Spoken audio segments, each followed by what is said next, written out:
Okay, so the dark brown base coat for the groundwork and wooden fences is done.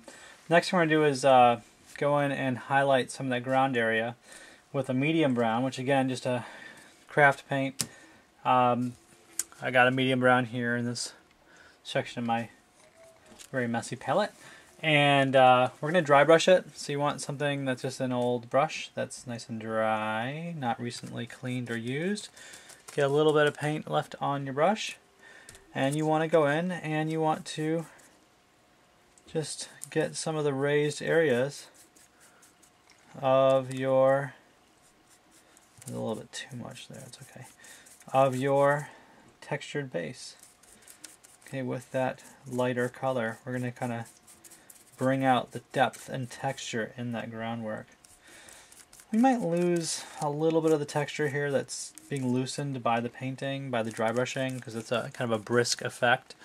But it's not really going to matter, because in the end we're going to do a little static grass around the edge of this.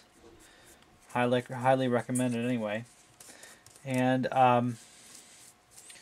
any areas where there's the paint is no longer there because we brushed off some of the chunks, especially the kitty litter. We'll cover that up later with a static grass. So this really doesn't have to be perfect. We just want to get some lightened tones in there because some of this earth will show up in the end. Alright, so we did it for this fence. I'm going to do it around this fence in a second off camera. Now the next thing we do once we've got that medium brown is we're going to go to a second highlight dry brushed on just to bring out that earthwork a little bit more. So I've got a tan color here. I'm going to put a little bit of that in my palette. You don't have to switch brushes as long as you get all that previous color off your dry brush. Okay, so I'm going to wipe my brush on paper towel until I've got just a little bit of paint on there, and then I'm going to go in and I'm going to start to highlight even more.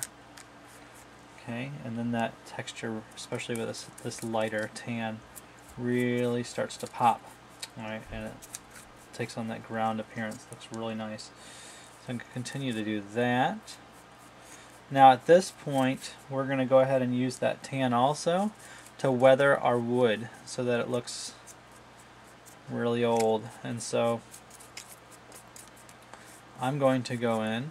Okay, here's a look at the base. I'm going to go in with my dry brush and I'm going to start to moving kind of vertically.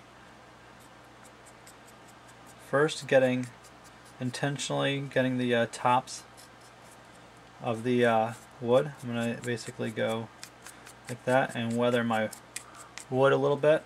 Okay, I'm going to get some more paint, do the other side of the fence. Again, first I kind of draw it across the top of the beams to kind of highlight the edge, and I quickly give this a weathered effect. So basically the wood on this one and the ground is done. We're going to move on to the stonework. Okay, for the stonework, we're going to use a similar pattern. We're going to start with a dark gray, okay, and I'll use these just to show, and then a medium gray, and then an ivory or white, alright, for highlighting the stone. So dark gray, medium gray, ivory or light, kind of like what we did with the groundwork there. Alright, so I'm going to start with my dark gray base coat on this foam pieces, being careful not to paint over the wood where it joins into the stone pillars. And then I'm going to go ahead and paint that off camera. Again, the 3 grays for the stone, white or a light or an ivory, or like a Minoth white being the last level of highlight. And then I'll show you how that looks in just a second. Okay, so as you can see, I've got the dark gray paint done on these fence sections. So let's go on to highlighting that. So we're going to start with a medium gray. Alright, like this. So I'm going to put a little bit of that in my palette. This craft paint can sometimes be a little thick, so I may need to thin it, but let me see what I can do here with the dry brush. Okay, so what I want to do is I want to go in and on the stonework I want to bring out the details which the styrofoam very nicely has. Kind of a rocky type texture. And I want to bring those details out with the dry brushing.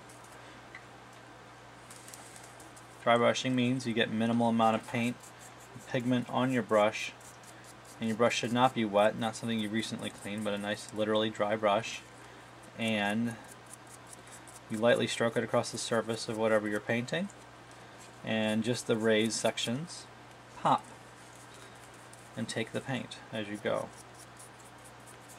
I'm a little lighter here than I need to, so let me get a little more broad on my brush to illustrate the point. Okay, so as such, dry brushing is a quick practice, at least when you're doing terrain. Sometimes you can use it on minis, but you gotta be a lot more precise and careful if you're working on other colors and other sections that have already been painted. Now this first level of highlighting is not really pop, I guess you could say. It's a subtle change.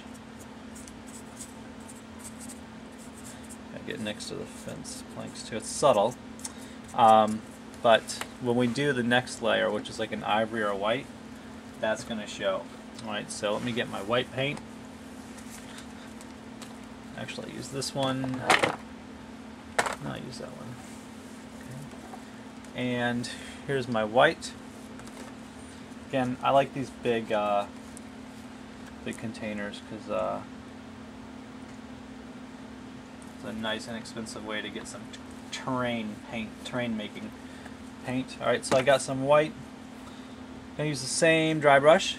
We're working in the same sequence. We can use the same dry brush. Okay, and then I want you to watch what happens when I start to stroke this across this piece. The details really start to come out, and this stone really starts to get some weathered character to it. Okay, a little more pigment. And yeah, it's starting to look great. With that last highlight, which is often white on a lot of things, don't be shy with it. I mean, you don't want to apply it in thick coats. You do want it to be a dry brush, but you want enough paint on there that you're really popping out the details. Sometimes you might, on first glance, think, ooh, I did a little bit too much, but that's really, you know, when you get the stunning effect that you're looking for, something that where that piece of material, whether it be wood or foam or cardboard or whatever, suddenly takes life and becomes a piece of terrain, a simulation of a miniature environment. Alright, so that's the fence. Now that's basically done. We're going to do a little static grass on here in the next step. I'm going to paint up my corner kind of off screen and be back and talk about basing and details in just a second.